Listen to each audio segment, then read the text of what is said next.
Assalamualaikum warahmatullahi wabarakatuh. Welcome back again to my channel ya.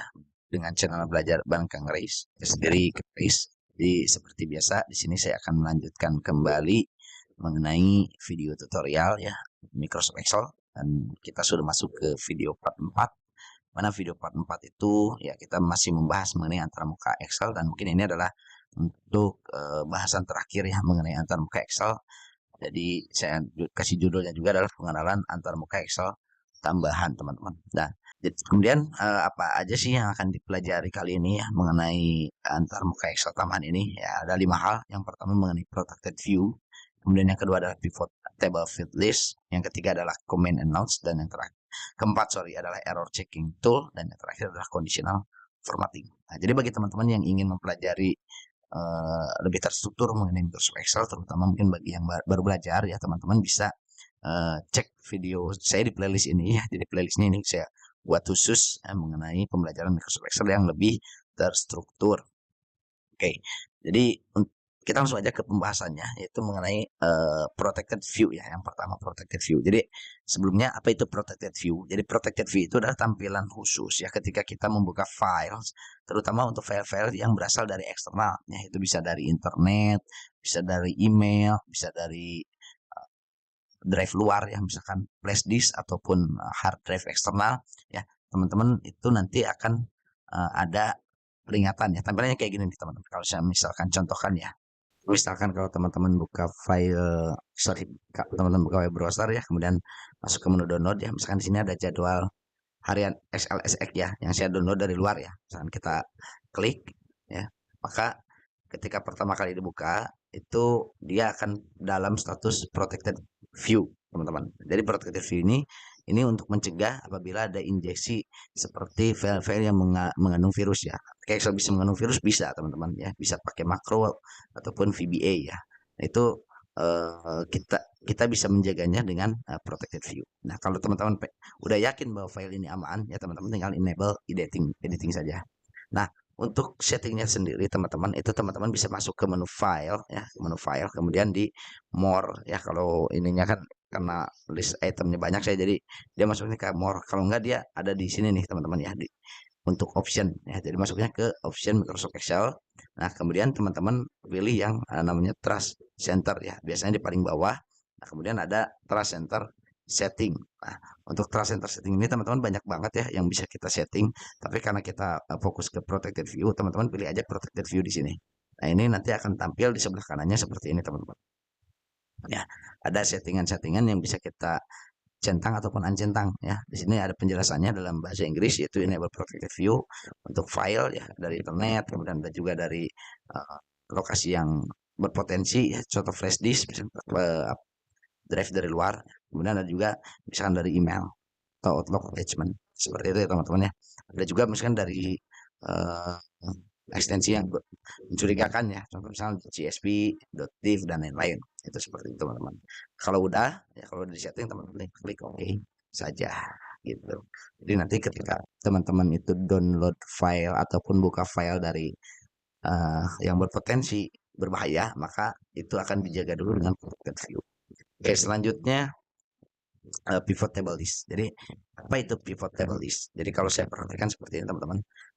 Pivot table fit list itu adalah tampilan ya pada pivot table untuk mengatur elemen dari isi pivot table. Jadi kalau saya praktikan pivot table list itu begini ya, teman-teman.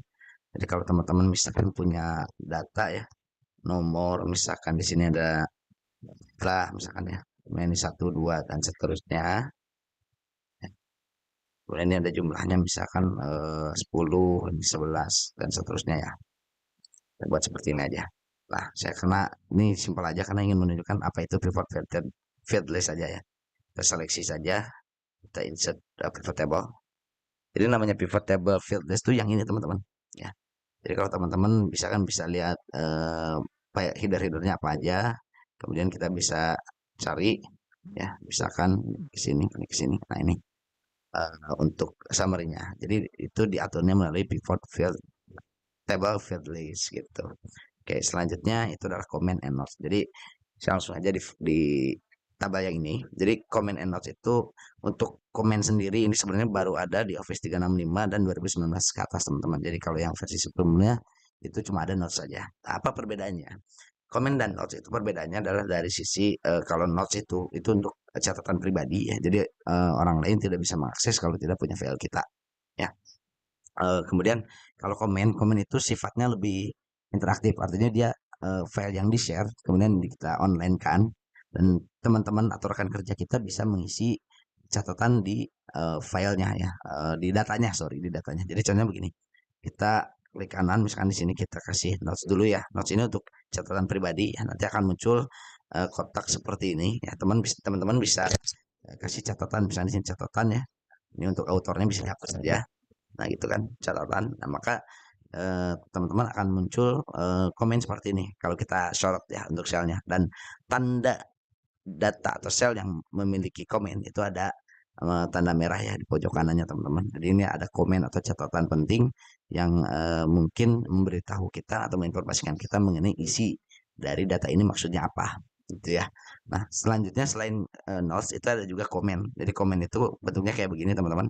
Dia ada nama akun ya, nama akun, kemudian kita bisa memberi catatan ya, misalkan begini, nanti teman kita juga bisa baca ya. Makanya istilahnya juga to post ya, jadi posting kayak postingan gitu ya, bahwa eh, kita ngasih catatan nih di sel tersebut, dan tujuannya mungkin bebas ya, kita mau memberikan catatan apa gitu ya. Itu untuk komen dan notes. Selanjutnya adalah error checking tool. Nah, error checking tool itu apa teman-teman? Jadi error checking tool itu begini teman-teman, kalau saya praktikan. Nah, kalau teman-teman punya data begini ya, misalkan, kemudian teman-teman misalkan ingin menjumlahkan atau mengalihkan, misalnya contoh begini, di sini perkaliannya saja lah ya. Nah, ini dua, dua, dua, dua, dua, dua, misalkan ya. Nah, teman-teman misalkan di sini hasil. Nah, kemudian bikin rumus teman-teman tuh, misalkan jumlah dikali perkalian ya, begini. Nah, kan kalau kita delete nih, si B ini ya, misalkan kolom B ini kita delete. Nah, dia jadi error teman-teman. Nah, ini kita bisa analisis ya. Sebenarnya kalau yang formulanya sederhana begini sih, itu harusnya kita gampang ya menganalisis errornya di mana gitu ya. Oh, ini ada yang hilang gitu kan referensinya. Nah, itu caranya gampang teman-teman. Jadi teman-teman bisa gunakan di tab formulas ini ada namanya error checking. Nah, ini. Jadi untuk detail-detail informasi error checkingnya juga bisa cek di help on this error teman-teman. Ini dia akan mengarahkan ke web support office-nya. Ya, ini bisa memberitahukan apa sih yang mungkin terjadi error tersebut akibat apa. Nah, ini contohnya kan reference error caused by deleting column ya. Kita kan tadi ada delete column ya. Jadi ini dikasih tahu. Atau juga misalkan invalid cell reference error, atau ada data yang invalid ya, cell referensinya itu misalkan harusnya berupa angka, ternyata bukan berupa angka gitu ya. Contohnya seperti ini, saya close dulu. Nah, misalkan kalau kita balikin lagi begini, nah ini sih begini, ini kan error juga ya.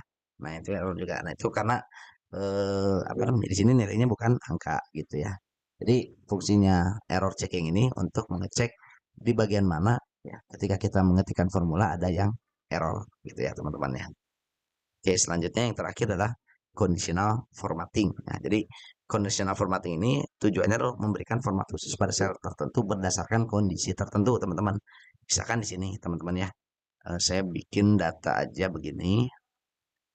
Saya bikin di sini ada 0 ya. Nah, 0 misalkan. Nah, ini misalkan di hasil ini teman-teman ingin memberikan tanda kalau yang nilainya 0 itu dia di highlight ya. Jadi bisa dengan menggunakan conditional formatting ya. Caranya tinggal pilih menu home, kemudian ke conditional formatting ya. Nah, nanti teman-teman bisa pilih ada beberapa macam di sini, baik itu bikin data bar, color scale dan lain-lain, highlight, ataupun kita bisa bikin rules atau aturan sendiri ya. Tapi ini mungkin nanti akan saya bahas di video terpisah mengenai conditional formatting. Nah, ini contoh saja. Jadi misalnya kita ingin high set terus yang angkanya 0, jadi bisa pakai equal to teman-teman ya, equal to 0. Di sini ketika saja 0. Nah, maka setiap nilai 0 dia akan di highlight berwarna merah teman-teman ya, dan dark red text ya. Ini bisa ada beberapa pilihan yang ya, ini untuk yang versi cepatnya aja teman-teman ya. Kita bisa pilih aja misalkan. Nah, ini nanti.